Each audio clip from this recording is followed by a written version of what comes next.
This will be the shortest talk I've ever given. Thank you, Brittany. I am Steve Erkenbrack. I appreciate everyone being here this evening. Tonight, we are looking forward to hearing remarks from the Republican candidate for Colorado's 2nd Congressional District, Marshall Dawson. Mr. Dawson.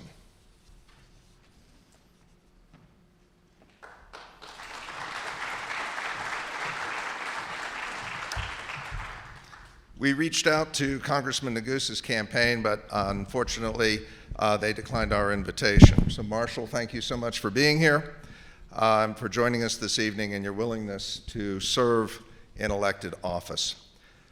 Please introduce yourself at this point and begin your opening remarks. You have 4 minutes to do so.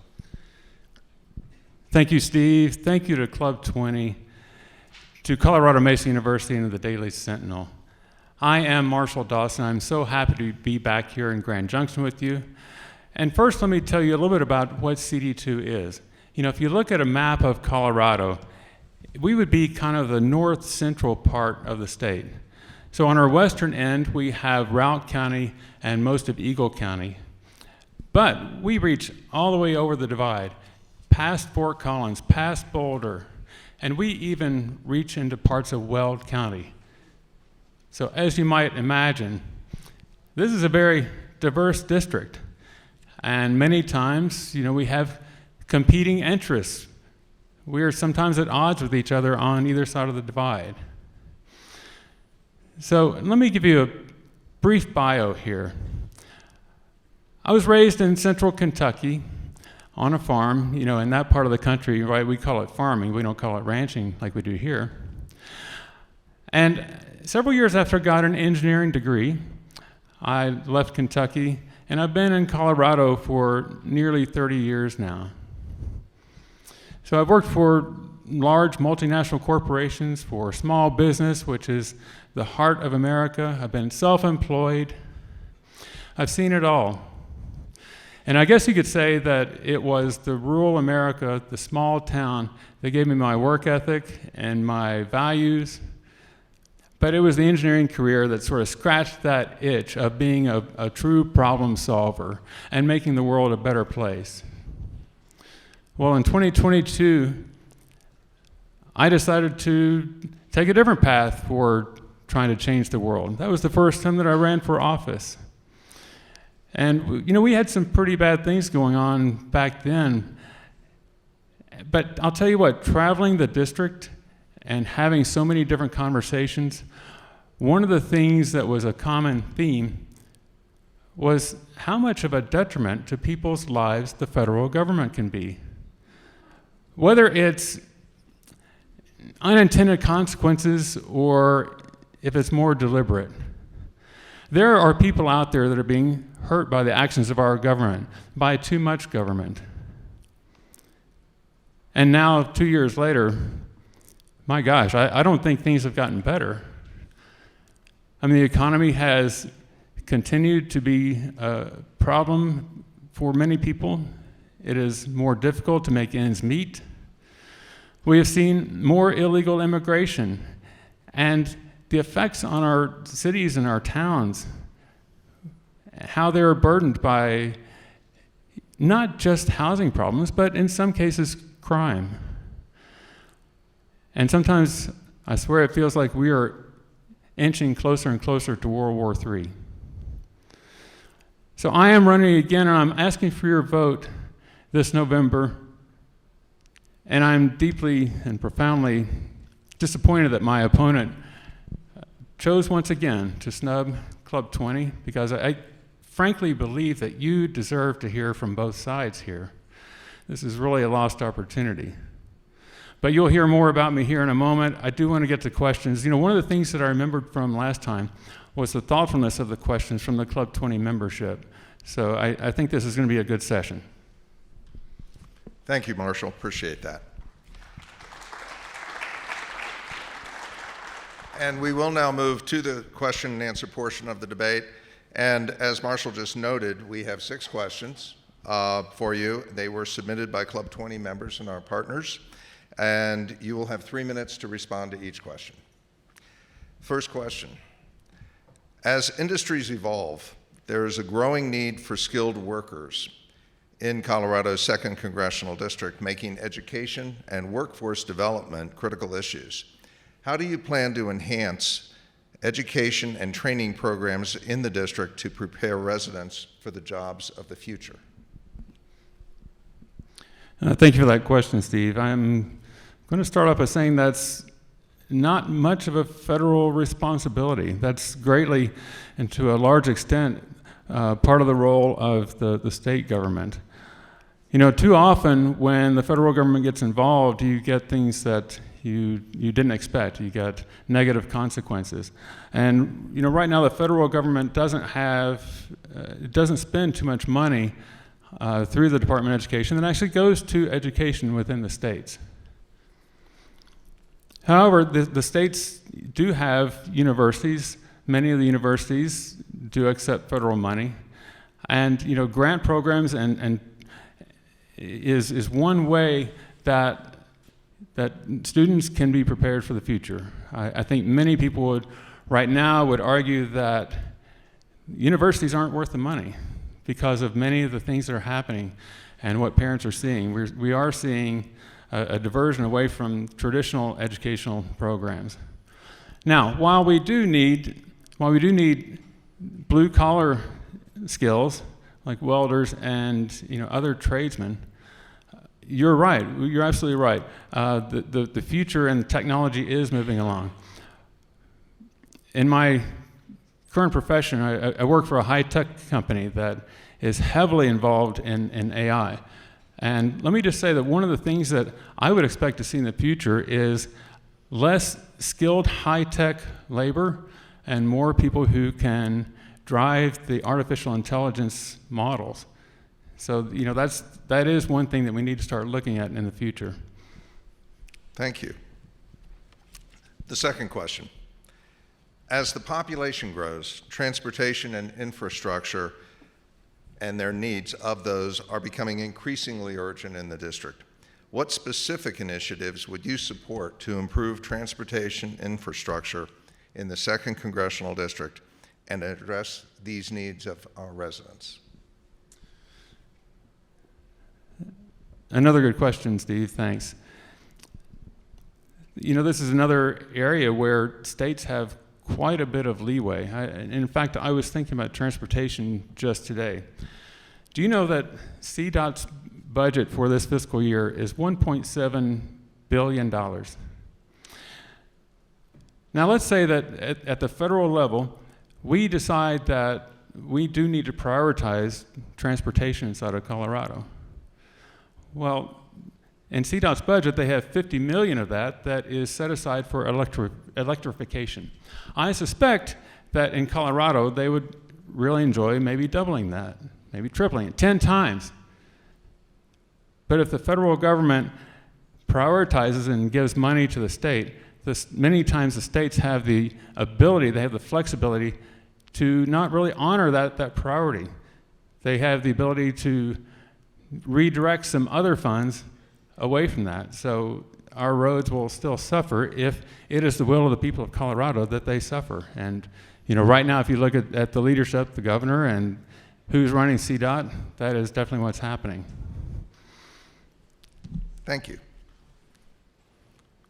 Colorado's 2nd Congressional District is home to numerous public lands, and these are vital for recreation, tourism, and conservation. What is your approach to managing public lands in the district to ensure they are preserved for future generations while also supporting local economies in the district? Well, it is definitely a balance that has to be drawn between the local economies and the public lands. My opponent is really in favor of taking so many lands that we have here in Colorado and making them into wilderness, turning them into environments that really can't be enjoyed for many of the recreational things that we love about Colorado. So at the federal level, I think that we can look at certain parcels that could be set aside. Certainly with forests, we need to manage those properly. One of the things that we're seeing is that with many of the wildfires, the forests are struggling. And also, it feels to me, I don't know about you, but it feels to me like we are having a higher number of arsonists than usual. So it's actually a long and drawn out answer, and unfortunately not something we can fit within 3 minutes. But there are things ways that we can work together, both at the federal level as well as the state level, to meet the needs and the desires of the people in Colorado. Thank you. You notice the questions are getting harder, by the way, Marshall, so hang in there. Question number 4. As the cost of living continues to rise in Colorado's 2nd Congressional District and elsewhere, affordable housing remains a pressing concern for many residents. What specific policies do you propose to address the affordable housing crisis in the district, and how will you ensure that all community members have access to safe and affordable homes?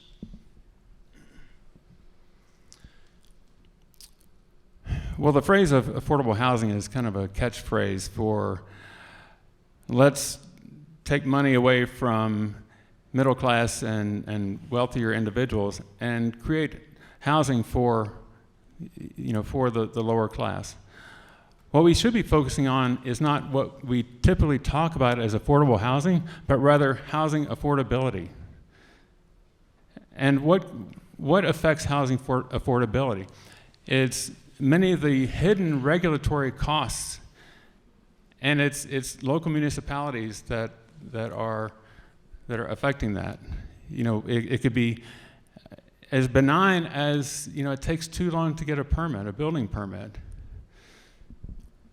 So I think I'll leave it there, Steve. It's really a regulatory problem, and we fail to understand the costs that those actually put on people, both trying to purchase as well as rent affordable places to live.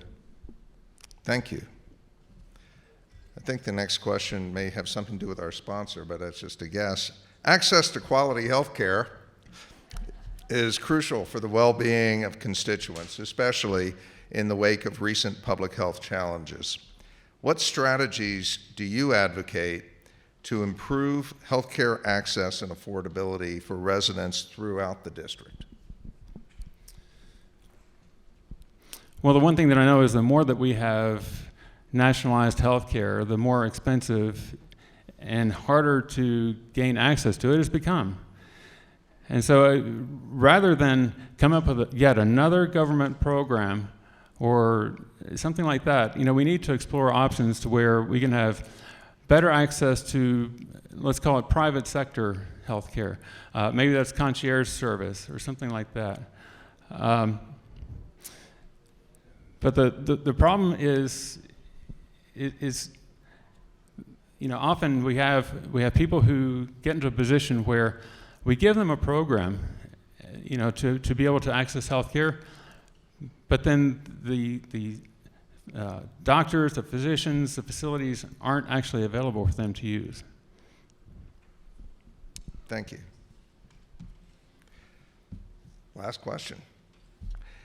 As the economy evolves, diversifying local industries can help create jobs and reduce reliance on a single sector.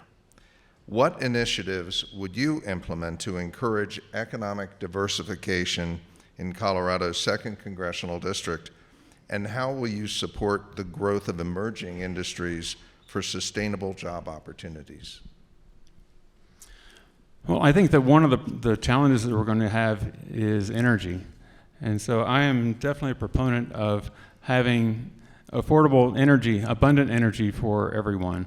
That's yet one area, one sector where we need to look. But overall, I would look at making sure that we have less regulation that is causing people to not have the opportunities. If we can reduce that, it'll actually give us the ability to have more jobs. It'll encourage more entrepreneurs, more creativity, and ultimately we'll be in a better position to support the new sectors that are coming along in the future. Thank you. Well, Marshall, I appreciate your answering all of those questions, fairly complicated topics, as you can understand, especially to summarize an answer in 3 minutes. You have done that. You kept within your time each time. So at this point, we're going to move to wrap up and give a closing statement. You technically have 4 minutes for your closing remarks. I'll be pretty generous on that because you have some time in the bank. So please let us know your final comments in terms of this election. Well, thanks, Steve. You know, I really have enjoyed our conversation here, you know, including some of the one-on-one conversations that have been off camera. But I do want to say thank you again to Club 20, to the Daily Sentinel, and Colorado Mesa University. You know, the truth is, when I come to the Western Slope and also over here, this just invigorates me and makes me so excited for the campaign because I love the people that I get to meet here. And the truth is that when I go back home, I'm bragging on you. I really am. And again, it's, you know, to be honest, these questions were even better than last year. I want to say that it's really a lost opportunity that my opponent would choose not to be here, because I think that you deserve to hear both sides of these issues. You deserve to hear two different perspectives on the role of government, on civil liberties and individual rights. And I don't know if he's at home watching. I mean, you know, maybe we should wave to him. But this country is really at a crossroads. And look, we are not going to be allowed to forget that there's a presidential campaign this season. But I do want to encourage you, for this race, also if you're sticking around for the CD3 race, consider carefully who your representatives are and what their role is, what the role is that they play. Because our founders never intended for the president nor for such an unaccountable bureaucratic and administrative state to have as much power as they do. Congress really needs to make its authority known, needs to make that authority present, needs to assert itself. And we really have a dearth of that at the moment. So we are facing a crossroads. Do we wind up with more of the same? You know, my opponent thinks that big government is the answer for everything. It doesn't matter what the question is. But I will trust you and your judgment. I will trust you to make your decisions that are best for you and your family and your communities. And I think in 24, this is going to be the year that we get back to our foundational principles and we turn things around. I am Marshall Dawson. I ask for your vote this November. You can reach me at dawsonforcongress.com. Steve, thank you very much. I've really appreciated our time here. Thanks. Thank you, Marshall. Appreciate it.